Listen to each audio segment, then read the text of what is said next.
tonight. Speak to me in my language or get the hell out of Canada. English and French on a collision course. A heartbeat and some medical magic. And baseball dances up a storm on the Friday File. CTV News with Lloyd Robertson. Good evening. The language rights debate in Quebec turned into an ugly face-to-face confrontation today. It pitted Canadian against Canadian, and it happened in front of a leading hospital in Montreal. But there was a strange twist to this showdown of shouting and swearing. The organizer of a protest outside the hospital said the hospital was, in fact, doing the right thing. Even so, he went ahead with the demonstration, and it brought out the raw emotion and anger of this language issue. CTV's Rosemary Thompson reports. They're bloody racist.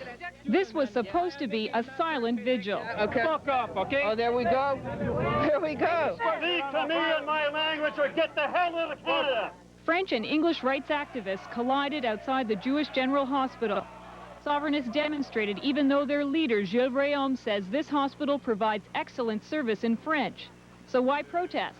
We have this vigil because the affair Normand Lester happened. Normand Lester is a well-known journalist who works for the French language services of the CBC. A few weeks ago, he had a heart attack, and surgeons at the Jewish General say they saved his life. In recovery, Lester was angered by a nurse who spoke to him in English. You have to speak English. This is an English-speaking hospital. You have to speak English. That's what I was mad at. She was literally screaming. I don't want to be treated on that level by a nursing personnel. The nurse apologized. French language inspectors investigated and said it was an isolated case. Outside the hospital today, surgeons shook their heads. They felt directly insulted. The team that received Mr. Lester in the emergency were entirely French. Gilles Réaume organized this vigil even though his own sister asked him not to damage the hospital's reputation. 40 years ago, before Medicare, Nicole Réaume needed an eye operation. They went to the Jewish General. My mother said she didn't have the money, so the doctor did it for free. I have nothing against the Jewish General Hospital. But he organized the rally anyway. Keep it in your hat. Put it in your hat. Your ass is bigger, it'll fit better. I think it's petty and ridiculous. I am very ashamed of Montreal today. Very. And what about Normand Lester? His boss at the CBC says he's recovering at home, that he doesn't endorse this march, and that he never wanted to become a martyr for French language activists in Quebec. Rosemary Thompson, CTV News, Montreal. Searchers in the Yukon carried out a desperate hunt today for two men who may be lost in the wilderness in an overturned truck. But nobody is sure if they're really out there. The search started yesterday after a radio phone call to an operator in Whitehorse. A man who may be from Vancouver said he was injured and he and his friend were in trouble. But they lost contact and the searchers don't have much to go on. CTV's Colin Gray reports. They've been at this for more than 24 hours, searching a vast area of wilderness around Whitehorse for two men who apparently crashed a truck and are trapped inside. Hard, frustrating work. We're really looking for a needle in the haystack. We don't have very much to go on. 911, please fire ambulance. The first call came in at 5 o'clock Thursday morning. A man named John calling from a mobile phone, saying he and a friend had gone off the road, were trapped, and needed medical attention. Come on, John, can you talk to me? Subsequent callbacks by the operator didn't yield much more information, and there's been no contact at all since 8 o'clock yesterday morning. It's believed the two men went off the road in the area of Grey Mountain outside Whitehorse, and that's where the search is being concentrated. This whole area, which is quite steep, was searched by helicopter yesterday. So Grey Mountain, because John said that his buddy Phil was taking him 4x4ing on Grey Mountain. As the search continued unsuccessfully, searchers weren't discounting the possibility that they were dealing with a hoax. Looking for what? I mean, they said it's a big blue truck with big tires on. That would be pretty visible down there. No sign of anything. If it isn't a hoax, though, there are two men out here somewhere in very serious trouble. Real bad shape, yeah. Because it got pretty cool last night. It got down almost to freezing point last night in certain areas. So. Police say they've just about exhausted the possibilities out here. If the two men aren't found by tonight, the feeling is they won't likely be found at all. At that point, it's almost a question of hoping this all was a hoax. Colin Gray, CTV News, Whitehorse.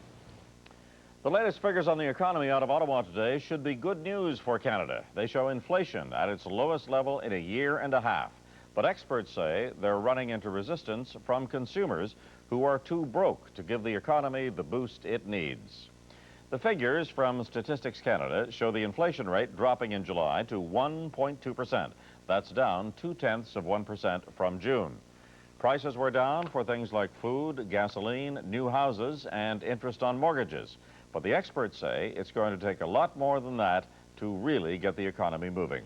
CTV's Dave Wren has the story. The cost of living is still going up, but not as fast as it was. An inflation rate of 1.2% is good news for consumers, especially at the gas pumps, where prices are down slightly. But most people still don't have much left at the end of the month. Me, personally? Yeah. Not a dime. Consumer spending remains at a standstill. Experts say too many people owe too much money. Don't have enough. I'm just basically getting by in my living expenses what I make. Consumers have in effect put the brakes on the economy, and there's a growing list of casualties. Bankruptcies are at an all-time high. Households need more income. They really do. They're not going to spend what they haven't got. Economist Paul Darby thinks governments at all levels should do more to stimulate the economy. We need more employment growth, and we need some good real wage increases before we're really going to be able to see a recovery in consumer spending. Finance Minister Paul Martin is under increasing pressure, even within his own party, to start spending to stimulate growth, or follow Ontario's lead and start cutting taxes. It's a climate, really. It's a mood.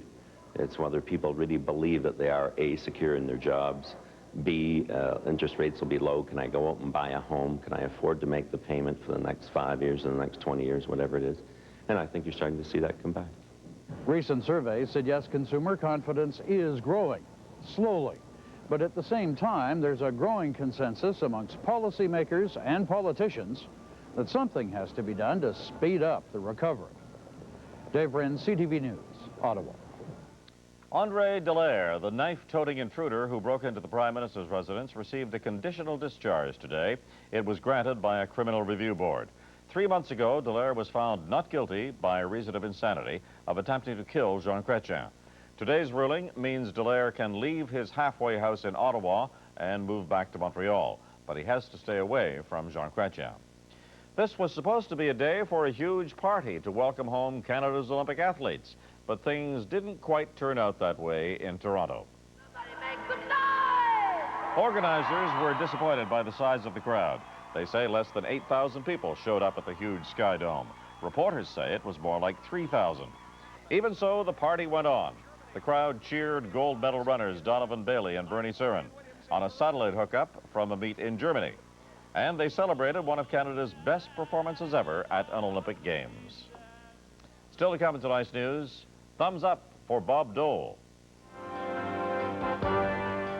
The Republican candidate basks in the approval of his party. Also tonight, heartfelt progress, a new way of examining the old ticker.